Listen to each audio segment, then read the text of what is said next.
So, what's happening? Well, there's an incredible story at a Powell River, which I have to credit some other folks for doing that. Saw it actually in Moose on the Loose. I think it was this morning, and whenever he does something that is commendable, I always say so. And this is a great story. It's about 3 weeks old because everybody missed this story. Before I get into the latest update on the ostriches and what the CFA is up to, I believe is up to, I want to have a look at this story because this is a bombshell in a real sense. That's one of the most overused phrases on the internet or in news. But look at this. This is CBC. Independent producers plan to export power to the U.S. for 30 years. 30 years. This is a 30-year contract opposed in Powell River. Now, I grew up across the shall we say, the inlet, I grew up in Comox, and yeah, there used to be a pulp and paper mill in Powell River. You could smell it, of course, from Comox. It was not that. It was only about an hour ferry drive right across there, and you could see the smoke in the distance from the shores near 19 Wing Comox, the Air Force Base where I worked. I grew up near. But this is an incredible story because guess who is selling this energy to the United States? Yeah, of course, they've got a dummy corporation here, as always. But it's Brookfield. Brookfield is behind this. A group of residents in a local First Nation on BC's Sunshine Coast are trying to put a stop to a proposed exclusive 30-year deal between an independent hydropower producer, that's Brookfield, and a U.S. company. Two dams in the area, Powell Lake and Lois Lake, about 125 and 100 kilometers northeast of Vancouver, respectively, are operated by Powell River Energy Incorporated, a subsidiary, see it, of Brookfield Renewable. That's Mark Carney. Do you believe this? The company has applied to the Canadian Energy Regulator, to export the power from its Powell River sites to U.S.-based company BR Pacific Hydro, an affiliate of PREI. It's transnational, it's cross-border, and it's all equals Brookfield. Now, some of the local residents are saying, even before it clicked, that this is another Mark Carney grab. This guy is just so incredibly vulgar in his fiscal skullduggery. I don't know how else to call it. But he's just so blatant. He doesn't think anybody should be complaining about this. But yeah, some of the people are saying we need that power for local economic development now that our mill has been closed, said Ellen Gould, president of Powell River-based Energy Democracy for BC. Powell River was founded because of the hydropower here. And so for it to be locked away into export for 30 years is pretty devastating. Yeah, how would you like it if your community sold all of its power for 30 years to the United States or to anybody or to China? Or this goes to show you, I'm sorry. No, I'm not. I don't apologize for saying this, but this goes to show you how amoral the Liberal government is. Always going on about elbows up. Well, not as much anymore. But they were always going on about elbows up, and the U.S. is an existential threat, and Donald Trump is an existential threat, except, of course, in Mark Carney sitting in the same room as Donald Trump. Then he's a transformational president and Mark Carney's best friend. Well, apparently, Mark Carney really doesn't give a damn about elbows up for Canada as far as energy resources go. Brookfield wants a 30-year contract here. And like I said, this is not something that most Canadians are even aware of. This story has been submerged. Where's the local MP? I know I've got viewers who hail from the Sunshine Coast area. And were you aware of what's going on here? Because, like I said, I grew up on Vancouver Island. I know Powell River very well. It was a short hop, ferry hop from where I lived, and I didn't know this pulp and paper mill had shut down a couple of years back. But I certainly didn't know about this deal. This is just astounding. They can get away with this. Again, sending all the power from a local dam to the U.S. for 30 years. Powell River Energy has applied to Canada's energy regulator to approve that deal. And our Maurice Zeidler has been on this story. So, Maurice, what do we know about this application?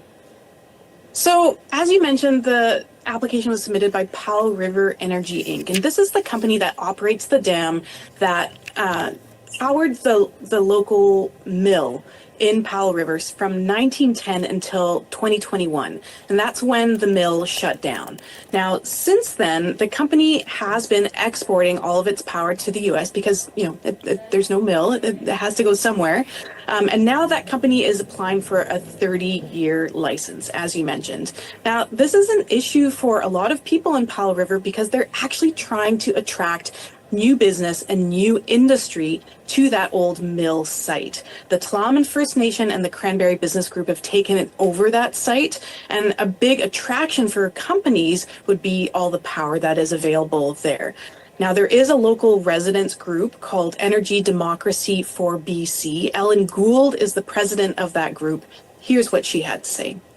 How do we know over a 30-year time span whether or not we're going to need that power? And this locks it in for 30 years. There's no wiggle room here. The company will have the right to export for 30 till 2055. So, yeah, it's pretty devastating. Okay, so definitely concern from people from the region there, but what happens from now? So originally the deadline to give feedback to Canada's energy regulator was tomorrow. The Tla'amin First Nation applied to extend that deadline by 2 weeks, and they just found out yesterday that application was granted. So now the deadline to give feedback is October 4th. And there is a pretty good chance that feedback could influence the regulator's decision. The company has applied before for a 10-year license, which was unsuccessful. And so now there is a chance that that decision could be changed. I also just want to clarify, I did hear back from BC's energy ministry, and they said that BC Hydro is also trying to gain access to that power for local purposes under the fair market access rules from the regulator. This is beyond disgusting. I don't know where to go with this because we showed this story to you yesterday. And by the way, I incorrectly attributed the breaking of this story to another broadcaster. It's Mark Nixon, my good friend, who's done some fantastic work. He's been on the show and will be on again. Thank you, Mark, for breaking the story because it was from September. But I tell you, the mainstream media has ignored this. CBC did a report, but did you notice they didn't talk about, what's the name of that firm that's going to be selling the energy for 30 years? Yeah, 30 years. Oh, it's Brookfield. Yeah, it's a Mark Carney assignment. Can you imagine, dear viewers, if Brian Mulroney had owned and Brian Mulroney did not have a lot of financial investments compared to Mark Carney. Can you imagine if Brian Mulroney had have benefited from a sale of a major energy contract while he was prime minister? Well, you would never have heard the end of it. Can you imagine if Stephen Harper, who actually had no business concerns, his whole life was politics. You know, he was an MP at a very young age. He went into the national, he went into advocacy programs. So it's not like Stephen Harper had a portfolio like Mark Carney has that goes around the world and back. He's got his tentacles everywhere as a globalist. He's got investments around the world, especially in the United States. So here we are, Mark Carney pretending he's so opposed to the United States. He's so opposed to America during the election campaign. Now, of course, he actually is sucking up to President Donald Trump to the extent that he has called him a transformational president 3 times since winning the election. He calls him Mr. President. Now, I love Donald Trump, but Mark Carney is a rank, stinking hypocrite because he won the election telling his geriatric followers.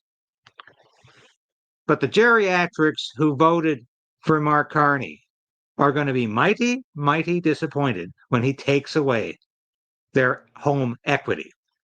They're going to be very upset when they realize he was only kidding with Donald Trump. And that's just the beginning. Never mind U.S. tariffs. We're going to be under the thumb of China under Mark Carney. Thank you for sharing this station with your friends and family. Thank you for hitting that like button, because I tell you, we are fighting back in a way I've never had to before, because I am going to keep this station on the air. I am going to keep fighting for freedom. I'm going to keep fighting for justice and truth, because that's all I have left.